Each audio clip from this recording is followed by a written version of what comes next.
한 목소리로 우리가 하나된 마음으로 봉독하도록 하겠습니다. 시작. 내게 주신 은혜로 말미암아 너희 각 사람에게 말하노니 마땅히 생각할 그 이상의 생각을 품지 말고 오직 하나님께서 각 사람에게 나누어 주신 믿음의 분량대로 지혜롭게 생각하라. 우리가 한 몸에 많은 지체를 가졌으나 모든 지체가 같은 기능을 가진 것이 아니니 이와 같이 우리 많은 사람이 그리스도 안에서 한 몸이 되어 서로 지체가 되었느니라. 아멘. 아멘. 우리 교회는 예수님의 이 다스림을 받는 신앙 공동체입니다. 그리고 교회가 예수님을 머리로 할 때 예수님을 닮는 성도, 예수님을 닮는 교회가 되어가지는 것이죠. 그리고 예수님을 머리로 할 때에 우리 교회에는 이 땅에서 주님의 이 남겨진 그 사역을 우리가 능히 이제 감당할 수 있게 됩니다. 그런데 예수님을 믿을 때에 예수님과의 이 관계도 분명 중요합니다. 이것이 첫째입니다. 그렇지만 또한 교회의 지체인 각 성도들과의 관계도 너무나도 믿음 생활에 큰 영향을 끼치게 되죠. 하나님께서 우리 모두를 이렇게 교회로 부르셨습니다. 하나님이 우리를 부르신 이유는 곧 우리로 교회가 되라라는 그런 말씀이십니다. 그런데 예수님을 믿는다고 우리가 처음부터 교회가 되어서 주님의 이 몸을 온전히 이루는 것은 아닙니다. 보통 교회에 처음 나오게 될 때에 보여지는 모습은 교회에 다니는 단계, 이 교회에 다니는 단계, 이 교회 다니는 단계로 나타납니다. 이 무슨 말이냐? 그러니까 교인들은 이제 요즘 교인들이 대형 교회를 선호하는 경향이 있습니다. 다른 사람들에게 간섭받지 않고 편하게 예배드리는 게 좋고 자신이 원하는 것을 공급해 주는 교회를 다니고자 하기 때문이죠. 이게 무조건 나쁘다고는 할 수 없습니다. 공급이 돼야 내가 이제 하나님의 일을 할 수 있기 때문에 모든 간섭되는 것을 다 차단하고 주님만 보겠습니다 하는 경향도 있기 때문에 그것이 무조건 나쁘다고는 할 수 없습니다. 그러나 이런 분들은 교회에 소속하고 교인들 간에 교제하는 것을 별로 이제 원치 않은 경우여서 그런지 교회에 다니는 것에서만 의의를 두게 되는 경향으로 잘못 빠지게 됩니다. 그러다 보니 이 믿음 생활을 다 한다라고 생각하면 하기 어려운 것이죠. 그런데 하나님께서 우리를 부르신 것은 이 교회를 다니라고 하는 것이 아니라 거기서 더 나아가서 이제 교회가 되라라고 부르신 것입니다. 예수 그리스도의 이 몸이 되어서 이제 각 지체의 역할을 이제 감당해 나가라라는 것이 바로 교회가 되라라는 것입니다. 오늘 말씀을 보게 되면 바울은 한 몸에 대해서 이제 말하고 있어요. 성도가 예수님을 믿을 때에 다른 성도들과 함께 예수 그리스도의 이 한 몸을 이루게 된다라는 것이죠. 그런데 성도가 한 몸을 이루는 것은 교회를 다녔다고 해서 저절로 이루어지는 것이 아닙니다. 한 몸이 된다라는 것은 그만큼의 이 노력과 시간이 필요한 일입니다. 성경에 보게 되면 한 몸을 이루는 관계로 이 남녀 간의 결혼을 말하고 있습니다. 남녀 간의 결혼이요. 이 마가복음 10장 6절에서 8절의 말씀입니다. 우리 함께 보도록 하겠습니다. 시작. 창조 때로부터 사람을 남자와 여자로 지으셨으니 이러므로 사람이 그 부모를 떠나서 그 둘이 한 몸이 될지니라. 이러한즉 이제 둘이 아니요 한 몸이니 이렇게 말씀하십니다. 두 몸이 한 몸같이 될 수 있다라는 것은 그만큼 우리가 하나 되기 위해서 어떻게 한다라는 거죠. 서로가 서로를 서로 맞춰주고 노력하는 과정이 있다라는 것입니다. 그런데 우리들이 이 한 몸으로 부르심을 받았지만 실제로 이 한 몸 된 교회가 되기 위해서는 하나됨의 노력과 시간이 필요한 법입니다. 우리가 한 몸 된 교회가 되기 위해서는 지체 간의 관계가 어떠해야 할지를 잘 이해해야 하는 것이죠. 그렇지 못하게 되면 우리는 교회는 다니는데 교회는 되지 못하는 그런 성도가 되고 맙니다. 오늘 말씀을 통해서 교회의 각 지체가 어떻게 한 몸이 되어 가는가, 그리고 그리스도의 몸된 교회가 어떻게 하면 될 수 있는가를 이제 말씀을 통해서 함께 보도록 하겠습니다. 먼저 하나님은 우리가 교회에 대하여 이 마땅한 생각을 가지기를 원하세요. 3절에 바울이 말하죠. 내가 주신 은혜로 말미암아 너희 각 사람에게 말하노니, 이렇게 얘기합니다. 바울은 교회가 한 몸됨을 이야기하기 전에 먼저 이야기하는 게 있는데 무엇이냐? 주신 은혜로 말미암아 말한다라고 먼저 이야기합니다. 이 바울에게 있어서 하나님께서 주신 그 은혜는 바로 예수 그리스도시죠. 예수 그리스도. 바울의 말은 자신의 말이 아니라 머리 대신 예수님이 말하라고 주신 그런 말씀으로 하는 것입니다. 그러니 지금 바울은 교회 안에서 자신의 지체의 이 역할을 감당하고 있는 것입니다. 자신 또한 지체로서의 역할로서 하나님께서 명령하시는 그 내용을 말씀으로, 말로 선포하고 있는 것이죠. 그러면서 바울은 이 생각에 대해서 말하고 있습니다. 그 이후에 말하는 것이 이 생각이었어요. 사람들의 생각에는 마땅히 생각할 생각이 있고 또 그렇지 못한 생각이 있습니다. 마땅한 생각은 오직 하나님께서 각 사람에게 나누어 주신 그런 믿음의 분량대로 생각하는 것이 마땅한 생각이고, 마땅치 못한 생각은 그 이상의 것을 생각하는 것이라고 말씀에서 이야기하고 있습니다. 우리가 사람을 호모 사피엔스라고 부르지 않습니까? 이것은 생각하는 사람이라는 뜻입니다. 하나님은 사람들로 하여금 이 본능적으로만 행동하는 것이 아니라 이제 생각할 수 있고 상상할 수 있는 능력을 주셨죠. 그런데 이 생각할 때에 우리가 마땅히 해야 할 생각을 해야 한다라고 성경에서는 말하고 있습니다.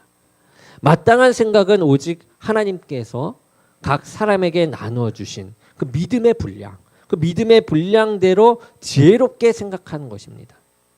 하나님께서 우리에게 주신 그 믿음의 분량, 이 표준이 있는 것이다라는 거죠. 그런데 하나님께서 주신 그 믿음의 표준, 그 분량을 넘어 우리가 생각하고 그것을 실행할 때 문제가 되어집니다. 사람이 처음 죄를 지었을 때 이 아담과 하와, 우리가 한번 생각해 봅시다. 어땠습니까? 아담과 하와는 에덴 동산에서 하나님과 더없이 깊은 관계 속에서 마땅히 생각해야 할 그러한 것들을 생각하면서 아주 아름답고 평화롭고 안식하며 기쁨으로 살았습니다. 하나님과 바른 관계를 가지면서 하나님이 원하시는 일을 하기 위해서 생각하며 행동하며 살았어요. 이 세상을 잘 다스려 나갔습니다. 그런데 그때 사단이 찾아오게 되죠. 사단이 하와에게 나타납니다. 그래서 그들이 마땅히 생각해야 할 것 이상의 것을 생각하도록 유혹을 합니다. 사단은 이 하와가 선악과를 따먹으면 하나님같이 되어질 것이다 라는 허망한 생각을 그녀에게 넣어준 것이죠. 거기까지 생각할 필요가 없는데 생각하게 만듭니다. 그것은 하나님께서 하라고 하신 그 마땅한 생각이 아니었어요. 넘어선 그 이상의 것을 생각하는 생각이었습니다. 그런데 하와는 사단의 말에 미혹이 되고 맙니다. 그래서 선악과를 따먹게 됩니다. 아담과 하와는 사단이 준 이 마땅히 생각할 그 이상의 생각을 품어서 죄를 짓게 됩니다. 그리고 그로 인해서 에덴 동산에서 쫓겨나는 그런 벌을 받게 되죠. 이 땅에서 이 땅이 저주받게 되고 함께 저주받게 되고 노동하며 해산하는 그런 고통을 받게 되었습니다.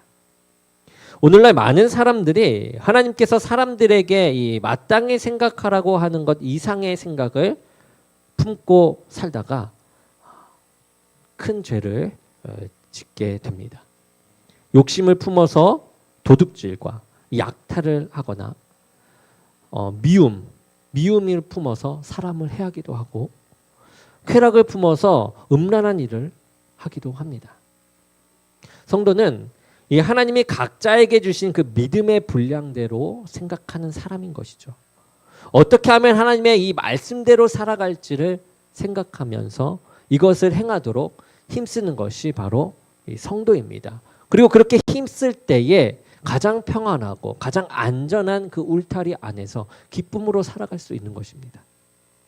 그러면 성도들이 품어야 할 교회에 관한 그 마땅한 생각은 무엇일까요? 이 하나님께서 교회에 대해서 주신 그 마땅한 생각은 각 지체된 성도들은 그리스도 안에서 한 몸이다라는 그 말씀입니다. 우리가 교회로서 부르심을 받아서 우리의 머리가 예수 그리스도이심을 우리는 너무나도 잘 압니다. 그것을 먼저 배우고 나아갑니다. 하나님을 보면서 나아가요. 예수님을 믿으면 먼저 주님과의 이 관계가 형성이 되는 것입니다. 그런데 여러분, 예수님과의 관계만 형성되는 것이 아니에요. 그 또한 우리가 교회로 부르심을 받았을 때 교회의 몸된 지체들과의 관계가 형성됩니다. 교회는 두세 사람이 모인 곳에 이 성령님이 함께 하시면서 교회를 이루십니다. 즉 혼자서만은 교회를 이룰 수가 없는 것이에요. 우리를 교회로 불렀을 때는 즉 나 혼자만이 아닌 내 옆에 다른 지체가 반드시 있고 그 지체와 관계를 형성해야 한다라는 것입니다. 그리고 각 지체들은 다른 지체들과 함께 이렇게 한 몸을 이렇게 이루게 되는 것이죠. 고린도전서 12장 11절에서 12절의 말씀입니다. 우리 함께 보도록 하겠습니다. 시작. 이 모든 일은 같은 한 성령이 행하사 그의 뜻대로 각 사람에게 나누어 주시는 것이니라. 몸은 하나인데 많은 지체가 있고 몸의 지체가 많으나 한 몸임과 같이 그리스도도 그러하니라. 아멘. 이 교회의 성도들은 서로가 한 몸이라는 생각을 꼭 품고 있어야만 합니다. 잊어버려서는 안 되는 것이죠. 이 사람의 몸은 많은 지체로 구성되어 있습니다. 그런데 그 지체들마다 어떻습니까? 서로 모양이 다 다릅니다. 그리고 하는 역할 또한 다 다릅니다. 하지만 이 모든 것들을 일컬어서 같이 이렇게 붙어 있을 때 이것들을 다 일컬어서 몸이라고 말합니다. 이것은 아주 당연한 말이죠. 왜냐하면 각 지체가 한 몸이라고 말할 수 있는 것은 서로가 이렇게 다 다르게 보이는 다른 역할을 하는 것들이 이렇게 서로가 연결되어 있기 때문입니다.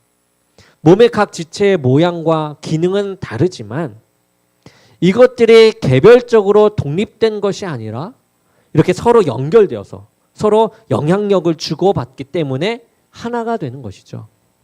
서로의 도움이 없이는 서로 각자 할 일만 해서는 몸이라 할 수가 없습니다. 연결되어서 서로가 할 일을 알고 서로가 서로를 돕기 때문에 몸이 되는 것이죠.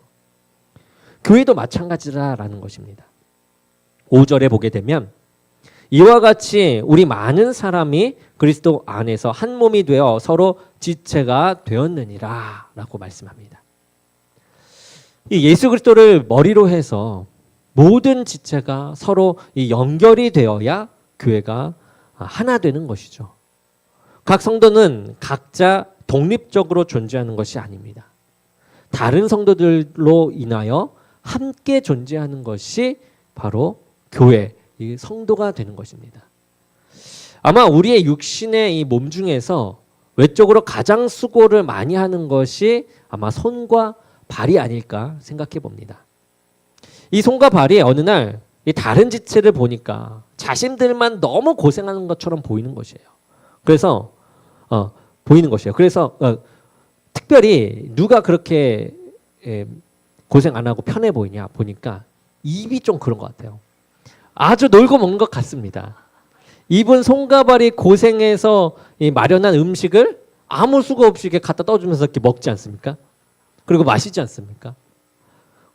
그것도 모자라서 이 입이 얘기합니다. 맛있네, 맛없네. 이렇게 까다롭게 구는 것이에요. 손과 발이 생각할수록 화가 납니다. 다 차려주고 음식을 다 차려주고 했는데 그래서 일하지도 않고 먹을 것이 있어도 이제 입으로 갖다 주지 않습니다. 일도 하지도 않았습니다. 너무 얄미워서 입이 얄미워가지고 이 손과 발에 이제 일을 하지 않아요. 그랬더니 하루도 안 돼서 팔과 다리에 힘이 없어지기 시작합니다. 3일이 되니 이제 축 늘어져서 움직이질 않습니다. 이것이 몸인 것이죠. 이 한몸 의식을 가진 성도들의 이 특징이 있습니다. 그것은 다른 사람에게 유익을 주기 위해 이 힘을 쓴다라는 것이에요. 다른 지체가 잘 되어야만 내가 속한 몸이 건강해지고 그것이 또한 나에게, 자신에게, 자기에게 유익이 됨을 압니다. 그래서 한몸 의식을 가진 성도는 서로를 돌보게 되고요. 더 격려하게 됩니다.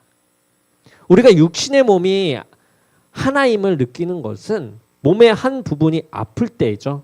한 부분이 아플 때 한 몸임을 더 느낍니다. 가시가 손가락에 찔려 아프게 되면 손가락만이 아픈 것이 아니죠. 온 몸이 그 고통을 함께 느낍니다.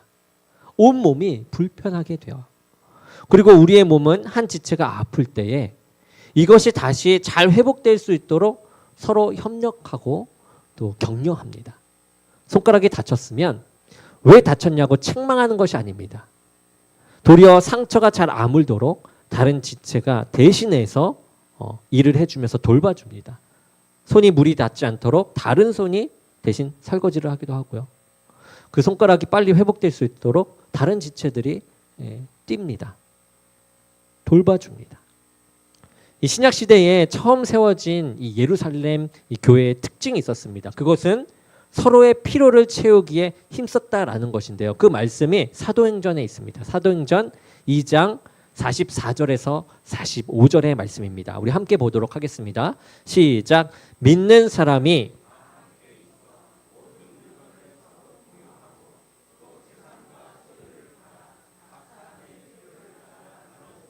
아멘. 예수님을 믿고 각 지체가 한 몸임을 깨닫게 되면 다른 이들의 이 연약함과 이 부족함을 그냥 넘어갈 수가 없는 것이죠. 도와주게 됩니다. 가르치게 되고요. 나누게 되어집니다. 왜냐하면 그것이 곧 몸을 온전케 하는 일이기 때문이고 그것이 자신에게 유익이 되며 나 또한 그 아픔에서 해방되는 길이 되기 때문에 그렇습니다. 나 또한 그가 아픔으로 나도 아프기 때문에 그런 것입니다. 교회된 성도는 교회가 한 몸임을 의식하며 각 지체를 돌보고 격려하며 세우는 성도인 것이죠.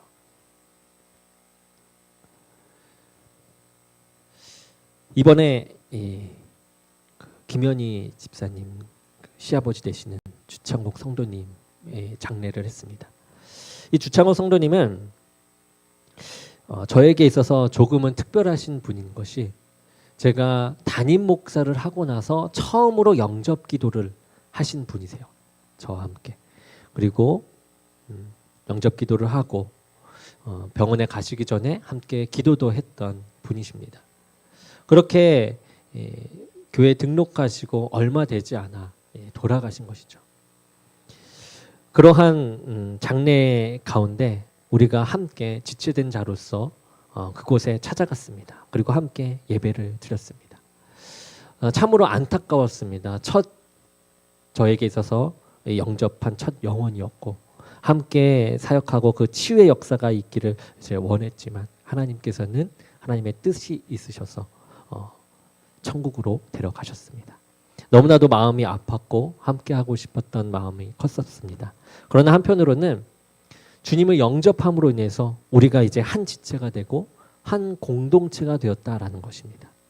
그러므로 인해서 그를 위하여 슬퍼할 수 있고 그를 위해서 우리가 예배할 수 있고 또 그가 이제 천국에서 우리를 기다리면서 함께 이제 만날 날이 있다라는 것이 한편으로는 너무나도 감사했습니다. 우리가 이 얼마 보지 않은 주창호 성도님은 제가 얼마 보지 않은 성도입니다. 그리고 잘 알지 못하는 성도가 맞습니다.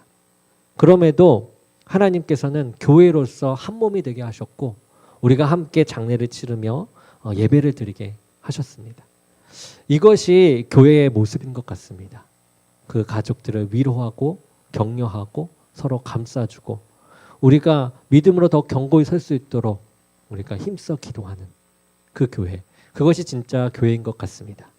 그렇게 하나님께서는 각 지체들을 돌보고 격려하며 세울 수 있도록 우리들을 이렇게 사용하십니다. 마지막으로 우리 각자가 그리스도의 이 한 몸이라는 의식을 가지게 될 때 이 자신의 이 맡겨진 지체의 역할에 관심을 가지게 됩니다. 이 사람의 몸의 지체를 보게 되면 각 지체마다 자신들의 역할과 기능이 있다라는 것을 알 수 있죠. 그것을 잘 알고 그 일을 잘 해 나갑니다. 그리고 각 몸의 지체들이 자신의 역할을 충실히 감당함으로 이제 몸이 더욱더 건강하게 세워지는 것이죠.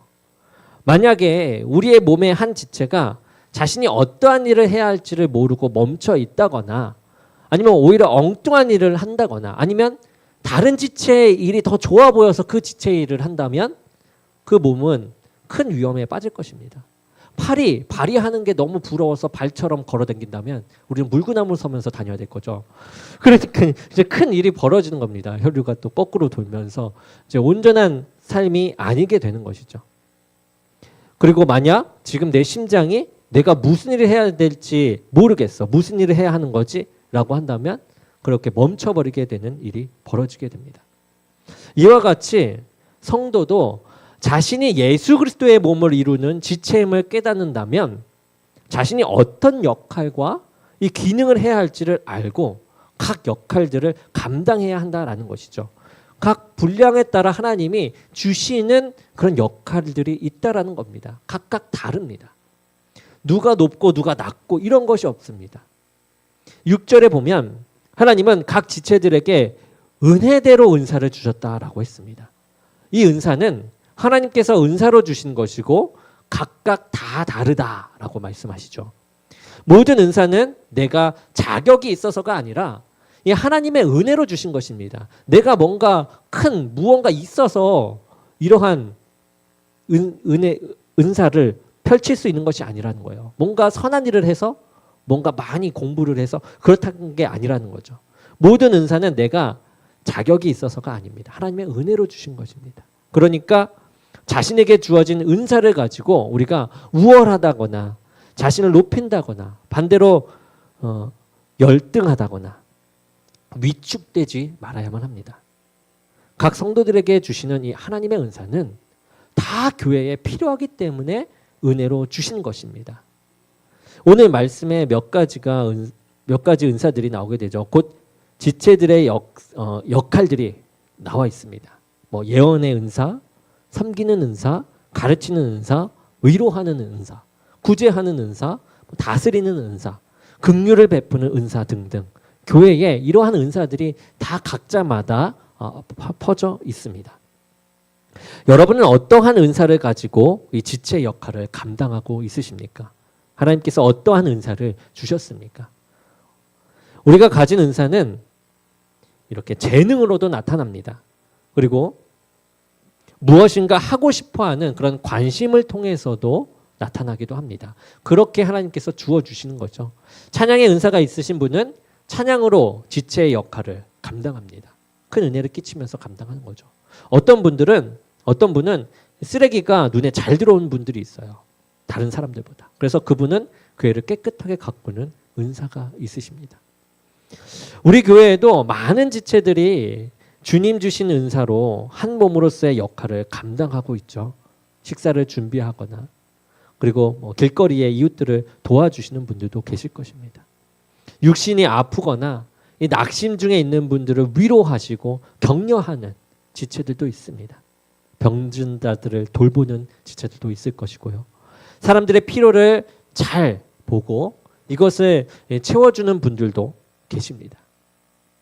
이 외에도 이 교회 곳곳에서 맡겨진 지체의 역할을 감당함으로 우리 교회가 주님의 몸으로서의 사명을 감당하고 있는 것이죠. 혹시나 자신이 교회의 지체로서 어떤 역할을 해야 할지 모르신다면 우리가 함께 기도하기 원합니다. 주님께서 하고자 하시는 일을 주님께서 반드시 알려주실 것이고 그 일을 반드시 우리에게 맡기실 것입니다. 각 성도들이 주님의 이 맡겨주신 이 지체의 역할을 잘 감당하심으로 우리 교회가 든든히 더 서가고 주님의 뜻을 온전히 감당할 수 있는 교회로 더욱 성장해 나아갈 줄로 믿습니다. 우리 교회는 교회가 되라고 하나님으로부터 부름을 받았습니다. 교회가 다니는 교회에 다니는 성도가 아니라 이제는 교회가 되는 성도를 하나님께서는 기대하십니다. 그리고 부르십니다. 우리가 교회가 되기 위해서는 우리 각자가 그리스도의 몸을 이루는 한 몸임을 결코 잊지 말아야만 합니다. 한 몸을 이룬 각 지체는 독립적으로 존재하지 않습니다.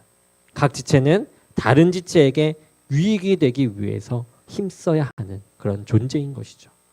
그리고 교회가 되기 위해서 성도는 자신에게 주어진 이 지체의 역할을 알고 충성해야만 합니다. 교회 안에서 나에게 주신 그 은사를 발견하고 맡기신 역할을 잘 감당해 나아가는 것이죠.